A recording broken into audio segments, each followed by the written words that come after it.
Hola, mis queridos hermanos y hermanas, bienvenidos al estudio de Ven, Sígueme. Esta semana tenemos un tema súper chévere, varios temas súper lindos. Vamos a estar estudiando las secciones 46, 47, 48, que es la asignación de esta semana del 3 al 9 de mayo. Yo soy Daniel Ampudialazo.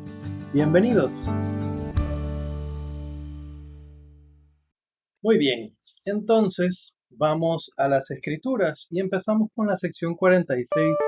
Mayormente nos vamos a quedar ahí. Las secciones 47 y 48 son cortitas, son bien cortitas, así que vamos a ver algo de eso hacia el final.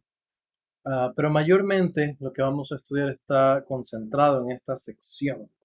Y vamos como siempre al principio, no vamos al versículo 1, sino al 2. En la mayoría de estos encabezamientos, estoy hablándolo, perdón, en la mayoría de estas secciones, y en general en Doctrina y Convenios, leer la introducción es una buena idea, el encabezamiento. Mayormente en el libro de Mormón nos da un resumen del contenido del, del capítulo, pero en el caso de Doctrina y Convenios, muchas veces tenemos un contexto histórico que nos ayuda a comprender mejor la sección. Entonces, siempre es más recomendable para Doctrina y Convenios especialmente asegurarse de leer el encabezamiento y no solamente los versículos. Ahora, conmigo, en casa estudien todo conmigo, vamos al versículo 2. El versículo 2 dice lo siguiente.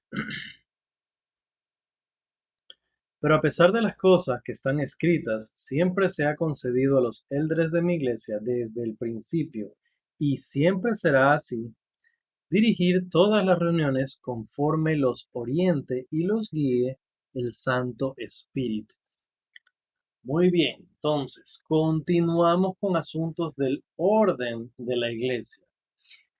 Y esto es de particular importancia porque el Señor dice, ok, les voy a dar algunas instrucciones, algunos estatutos, ya les he dado algunas cosas, pero hace una especie de paréntesis para hacer una aclaración. Y la aclaración es, a pesar, fíjense que dice, a pesar de todas las cosas que están escritas, a pesar de todo lo que ya venimos estudiando de doctrina y convenios en lo que va del año, se le concede a los élderes de la iglesia dirigir las reuniones conforme a la guía y la orientación del Espíritu Santo. Y como ya lo hemos hablado en otras ocasiones, esta guía del Espíritu Santo realmente no va a ir en contra de la normativa de la iglesia, de los estatutos de la iglesia. Si a mí se me ocurre una idea bien loca que no va conforme a lo que ha sido revelado, probablemente no es de Dios. ¿Ok?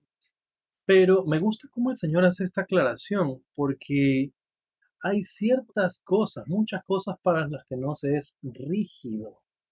Y eso me hace pensar en cómo ha sido el trabajo del presidente Nelson. El presidente Nelson ha hecho muchísimos cambios dentro de lo que para nosotros es la vida ya formal y organizada de la iglesia.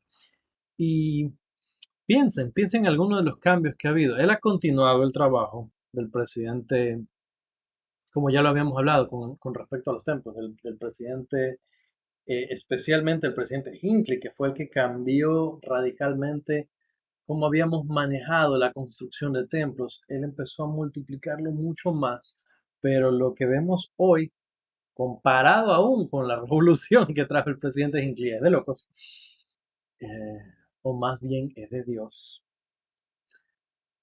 cuya sabiduría es más alta que la nuestra. Entonces, se permite que el Espíritu Santo guíe a las personas de tal forma que a pesar de lo que está escrito, se pueden hacer ajustes y se pueden hacer cambios. Y el presidente Nelson es un gran ejemplo de cambios inspirados. Otro de los cambios que se hicieron con el presidente Nelson fue cambiar el horario de las reuniones de la iglesia de estar de estar 3 horas en la capilla a estar 2 horas en la capilla. que para muchos fue extraño, cómo el presidente de la iglesia nos va a cambiar las cosas de tal forma que estamos menos tiempo en la capilla. Y a mí me hace pensar, ¿recuerdan lo que hablamos la semana pasada sobre estar en lugares santos? Y hablamos que cuando haya catástrofes, problemas, calamidades, no vamos a poder ir a la capilla, no vamos a poder ir al templo. Nuestro hogar debe ser el lugar santo y la condición en la que vivimos debe ser ese lugar santo. El presidente Nelson nos está preparando para entender, está ayudándonos a que nuestra mente procese que el centro de todo debe ser la familia. Si nos damos cuenta y hablando un poquito más acerca de esto, se nos pide estar 2 horas en la capilla en lugar de 3. ¿Para qué? ¿Con qué propósito? Se hicieron cambios en los esquemas de estudio para que nosotros nos ayudemos a entender ese propósito también. Piensen en el cambio que tuvo la escuela dominical, que empezó realmente con hombres y mujeres jóvenes. El programa Ven, Sígueme empezó por allá y luego se fue adaptando para todas las organizaciones y empezó en las organizaciones de hombres y mujeres jóvenes, no en la escuela de dominical para hombres y mujeres jóvenes. Y ahora está en todo el currículum de la iglesia. ¿Por qué? Cuando se nos presentó el nuevo programa Ven, Sígueme para la escuela dominical, se nos dijo, esta es una enseñanza centrada en la casa, en el hogar, asistida en la capilla. Cuando yo escuché ese concepto, yo me quedé pensando, porque yo en esa época ya estaba trabajando en la escuela dominical, y yo pensé, pero siempre ha sido esa la idea, siempre se ha dicho que nosotros debemos estudiar el material en casa y que simplemente venimos a la capilla, vamos a la capilla, a conversar sobre las cosas que hemos estado aprendiendo en casa. Pero la forma en la que estaba hecho el manual, los manuales anteriores, comparado con cómo está formulado hoy, se nos repite, se nos insiste, se nos prepara, se nos ayuda. El hecho de que veamos la misma clase, niños, adolescentes y adultos, hace que si un niño va a su clase y no tiene idea de lo que está hablando la maestra, niño de la primaria, pues eso quiere decir que en su casa no se está estudiando el Ven, Sígueme. Y eso quiere decir que en consejo los líderes pueden saber qué familias necesitan ayuda, porque estas ya no son clases, es el formato de estudio en la casa. Y el presidente Nelson hizo todos los cambios necesarios para que nosotros podamos entender que no es responsabilidad del maestro de escuela dominical que mis hijos conozcan el Evangelio. No es ni siquiera responsabilidad del obispo ni de la presidenta de Mujeres Jóvenes. La responsabilidad es de los padres. La responsabilidad, en otras palabras, es mía. Y la nueva forma de enseñar me aclara y me ayuda en eso. Entonces, el presidente Nelson ha hecho muchos cambios en el currículum de la iglesia, hay muchos cambios en los templos, de cómo se administran y se manejan las cosas, de la presentación que se hace allí, de la forma en la que aprendemos el Evangelio en el templo, de tal forma también que se reduce el tiempo. Nuestros líderes han hablado de simplificar y reducir. Se ha hablado de tener aún menos reuniones de líderes, de que los líderes pasen menos tiempo en reuniones. Y eso me ayuda a mí a pensar dónde está el enfoque no del profeta de Dios, sino el enfoque de Dios. Está en que yo como individuo me vuelque por completo a mi familia y entienda que ahí es la obra de salvación. Eso no quiere decir que no valen nuestros llamamientos, eso no quiere decir que no hay que hacer las responsabilidades en la iglesia, pero es para ayudarnos a entender a nosotros dónde enfocarnos. Mi casa es la parte más más importante. Aun si una persona es presidente destaca, si es obispo, lo más importante debe ser su obra en su casa. Ahí está, ahí están las almas más preciosas para mí. Entonces, el presidente Nelson ha manejado estos cambios de los que hemos hablado. Todos nos ayudan a enfocarnos en la familia, en la casa. Hablando de todas esas cosas, recordé una experiencia que relató el presidente Eyring. Y fue algo que en parte fue doloroso de escuchar y en parte fue abrir los ojos también. Él contaba que su esposa tenía Alzheimer y la forma en la que lo contaba particularmente me llegó al corazón. Él dijo, nosotros tenemos esta costumbre todas las mañanas de estudiar las escrituras. Y la otra mañana, mencionaba él, fue la primera vez que no me reconoció.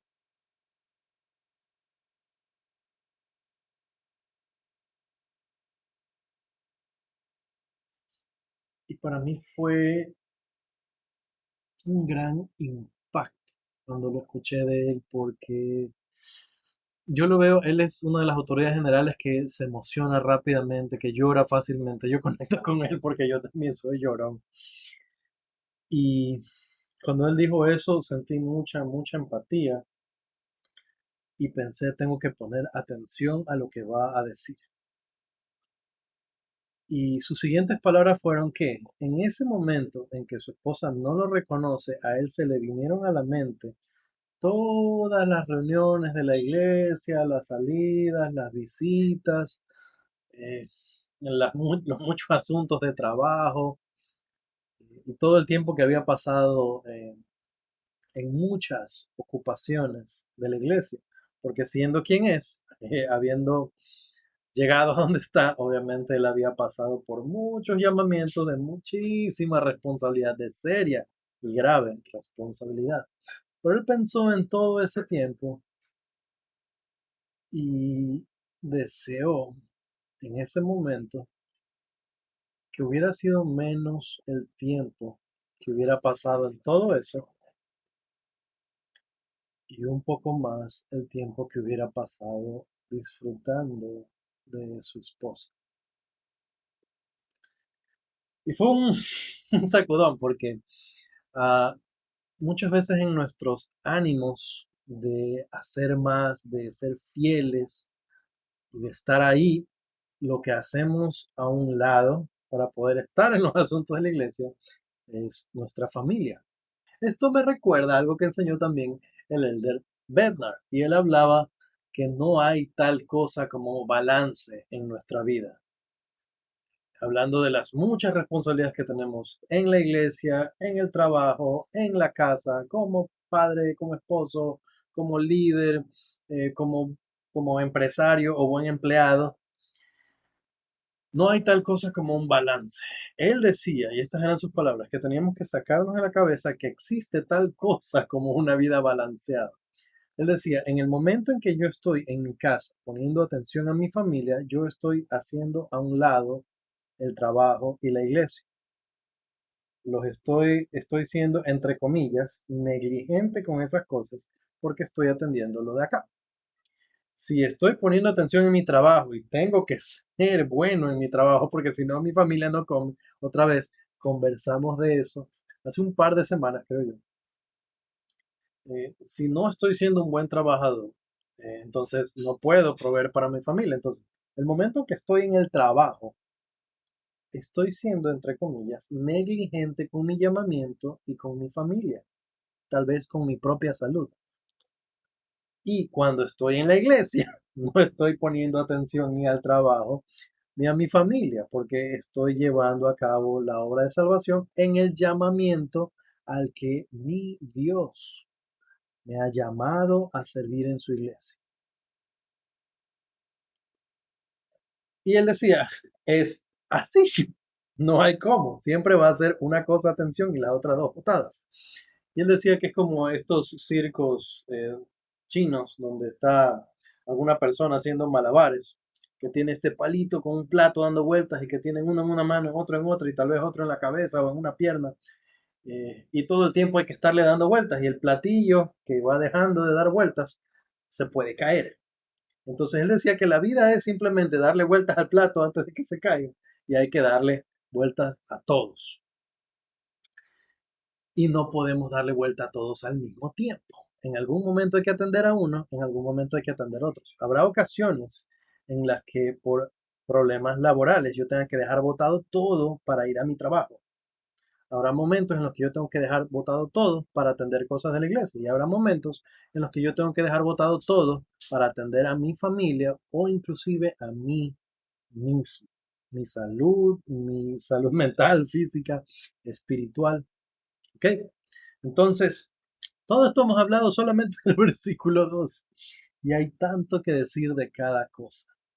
Muy bien, entonces, conclusión. El Señor nos dijo que los élderes van a dirigir todas las reuniones conforme los oriente y los guíe el Santo Espíritu. Nosotros haríamos bien en buscar que el Espíritu Santo guíe nuestra vida para saber dónde poner atención, qué cambios hacer. Listo, pasemos a lo siguiente y vamos a leer el versículo 3. Dice lo siguiente. Sin embargo, se os manda nunca desechar a nadie de vuestros servicios públicos, los que se verifican ante el mundo. 4. También se os manda no desechar de vuestras reuniones sacramentales a ninguno que pertenezca a la iglesia. Sin embargo, si alguien ha transgredido, no le permitáis participar, sino hasta que se haya reconciliado. 5. Y además os digo que no desecharéis de vuestros servicios sacramentales a nadie que sinceramente esté buscando el reino. Esto lo digo con respecto a los que no pertenecen a la iglesia. Ok, si nosotros nos damos cuenta, aquí el Señor habla 3 veces de la misma cosa. Está hablando de las reuniones y quiénes pueden entrar. Al principio habla de forma general y dice que no deben nunca desechar a nadie. Y después habla de forma particular, el caso de la iglesia y el caso de la gente que no es de la iglesia. Ahora, vamos a empezar por el final. El caso de los que no son de la iglesia dice que no se desecha a nadie que, está haciendo una cláusula, que sinceramente esté buscando el reino. En otras palabras, si alguien quiere venir a la iglesia y quiere venir porque está sinceramente interesado en aprender el evangelio, en conocer la verdad, las puertas de la iglesia están abiertas para ellos. ¿Ok? Y esta aclaración es importante porque que el edificio de la iglesia sea abierto y que estamos listos para recibir a todos, no quiere decir que estamos ahí para, entre comillas, para aguantar que venga alguien a hacer relajo. ¿Ok? Y mayormente no vemos situaciones así problemáticas en la iglesia. A la iglesia vamos con el propósito de, sinceramente, buscar el reino. ¿Ok? Y esto es lo que se aplica aún para los que no son miembros de la iglesia. ¿Ok? Ahora, en el versículo 4 se menciona la condición para los miembros de la iglesia. Dice que todo miembro de la iglesia puede estar y hace una cláusula también. Sin embargo, si alguien ha transgredido, no le permitáis participar, sino hasta que se haya reconciliado. Y aquí hay algunas aclaraciones que tenemos que hacer. ¿Okay? Esto lo administra específicamente el obispo, ¿okay? Que es el que tiene las llaves para ser juez en Israel. Entonces, las personas a veces piensan, bueno, yo he cometido muchos pecados, entonces yo no voy a ir a la capilla. Usted no decide. Y si voy a expandirme de eso, algo típico que vemos eh, dentro de la iglesia, que se lo ve una y otra vez, es que una persona dice, bueno, yo ya no soy muy fiel a la iglesia, ya no voy a usar los garments.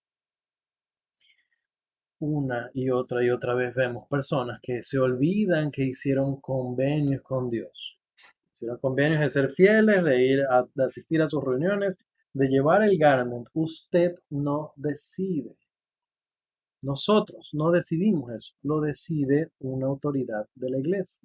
Si puedo o no entrar a la capilla, si puedo o no usar el garment, eso no lo decido yo. Yo hice convenio de hacerlo, así que debo hacerlo. ¿Ok? No porque ya no me siento tan, entonces ya no lo hago. Y lo mismo es con muchos otros aspectos como hacer oraciones. A veces una persona piensa, bueno, si estoy pecando no debería orar porque sería hipócrita. No, es el momento en el que más tiene que orar. Si nos damos cuenta, incluso la escritura dice, no le permitáis participar. Mayormente podríamos pensar, esto se puede aplicar a la Santa Cena. Una persona puede decidir por sí misma que no está digna de tomar la Santa Cena. Ahí sí no necesita que una autoridad venga y se lo diga. Uno mismo puede decir, no me siento correcto para tomar la Santa Cena. Pero, si eso, si esa es la conclusión a la que llega esta persona debe asegurarse que está ahí cuando se participa de la Santa Cena y que cuando le pasan la bandeja, la rechaza. Y eso es parte del proceso de arrepentimiento.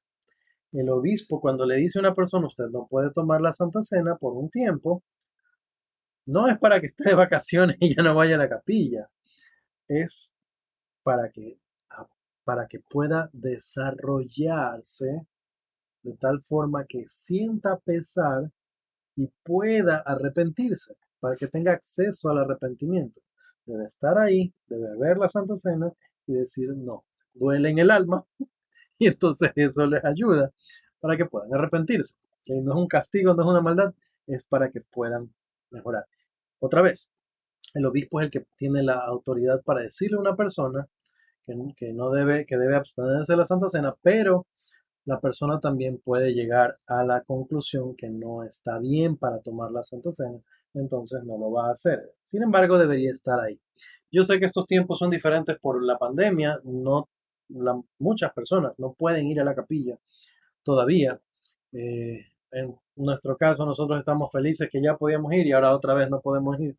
Entonces, es lo que es.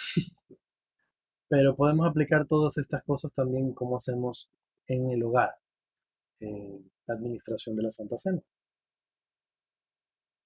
Muy bien, continuemos con estas instrucciones y vamos ahora a leer el versículo 7. Y dice lo siguiente: Mas en todo se os manda pedir a Dios, el cual da liberalmente, y lo que el Espíritu os testifique, eso quisiera yo que hicieses con toda santidad de corazón, andando rectamente ante mí, considerando el fin de vuestra salvación, haciendo todas las cosas con oración y acción de gracias, para que no seáis seducidos por espíritus malos, ni por doctrina de demonios, ni por los mandamientos de los hombres, porque unos son de los hombres y otros de los demonios. Esta escritura nos arma, ¿ok? Y aquí podemos encontrar, de esto podríamos hacer un video entero, pero vamos a resumir y hablar solamente brevemente de algunas cosas. Número uno, que yo quisiera hablar es, me voy para el final del versículo, y hay esta distinción, se habla de la doctrina de demonios y de la de los hombres, y se lo cataloga como seducción. Estas doctrinas nos seducen. Entonces tenemos de dos tipos, y en el Nuevo Testamento aprendemos que hay unos que pecan porque son tentados y hay otros que pecan por concupiscencia. Ser tentados sería obra de los demonios, como estamos hablando ahorita. Concupiscencia sería que yo solito fui y me embarré. Yo solito fui y caí. Y es por nuestras debilidades. Entonces, las debilidades de los hombres son un tipo de problema al que tenemos que enfrentarnos porque trata de seducirnos. Mi debilidad o la de alguien más trata de seducirme.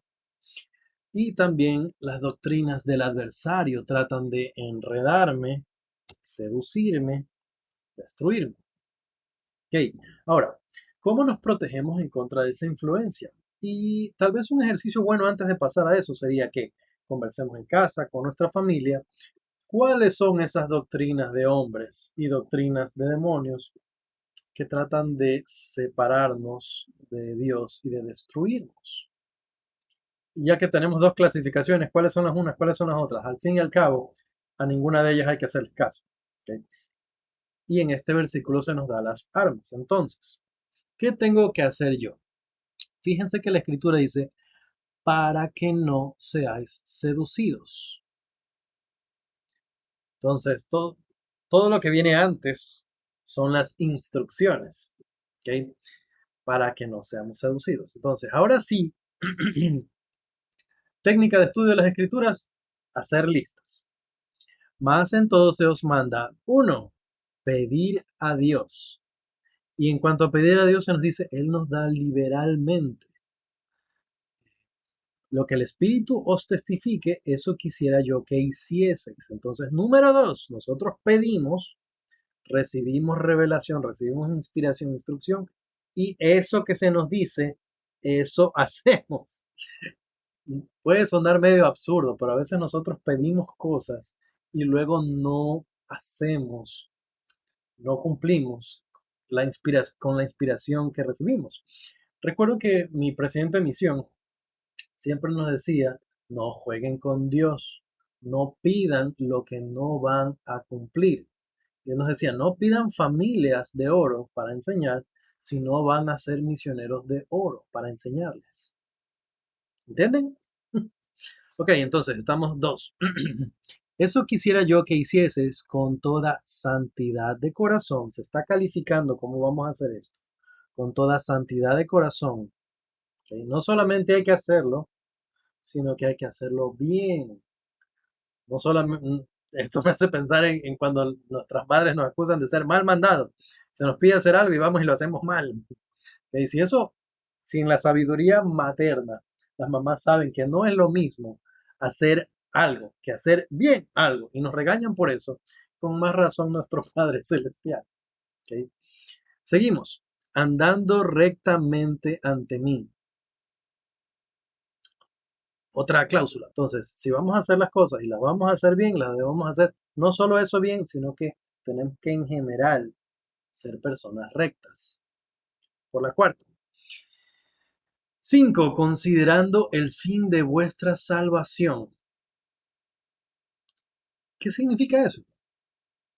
Considerando el fin de vuestra salvación. Eso quiere decir que para Dios, recuerden por qué estamos haciendo todas estas cosas de las que estamos hablando. Lo estamos haciendo para que no seamos seducidos, ¿okay? Por hombres, por demonios. Es un mandato entonces que nosotros nos imaginemos cómo será el día en que nos salvamos. Ese es un ejercicio que tenemos que hacer para ayudarnos en esta vida a no ser seducidos. ¿Ok? Entonces, continuamos. Siguiente, haciendo todas las cosas con oración. Fíjense, se habla de la oración al principio y se habla de la oración otra vez al final. Y acción de gracias, que es el último punto. Se nos pide no solo orar para pedir, sino que hacia el final se nos recalca orar para dar gracias. Yo no puedo andar en esta vida y estar bien si en mi oración yo no soy lleno de gratitud. Y hay un balance que podemos ver ahí. Nosotros fácilmente, hagan este ejercicio, pueden hacerlo en casa. Dense cuenta de los miembros de su familia también para ayudarlos y bendecirlos y podemos leer con ellos esta escritura. Podemos tener una hojita, ¿okay? Y podemos hacer así, con los ojos cerrados, una X de un lado y un círculo de otro, un visto, lo que ustedes quieran, pero una marca. Fíjense en aquellas cosas por las que damos gracias versus lo que pedimos. Fíjense si estamos dando gracias, porque a veces nos vamos a dar cuenta que vamos directo a pedir, pedir, pedir, pedir, pedir, pedir, pedir, pedir, pedir, pedir, pedir, pedir, y nunca damos gracias. Vean también si nosotros decimos nuestro Padre Celestial, gracias por la vida y la salud. Y de ahí empezamos, quiero esto, quiero esto, quiero esto, quiero esto, quiero esto, quiero esto, quiero esto. Fíjense, hagamos este ejercicio y démonos cuenta. Yo hace, creo que fue el anteaño pasado, no recuerdo, pero hice un ejercicio. Hice el ejercicio de solamente dar gracias. Y lo hice por un año entero.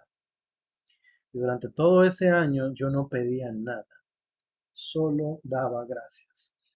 Y aun cuando terminó ese ejercicio, aun cuando pasó, me di cuenta que me quedé con eso. Y yo doy gracias, gracias, gracias, gracias, gracias, gracias. Y al final pido por una, dos cosas tal vez. A veces me olvido de pedir.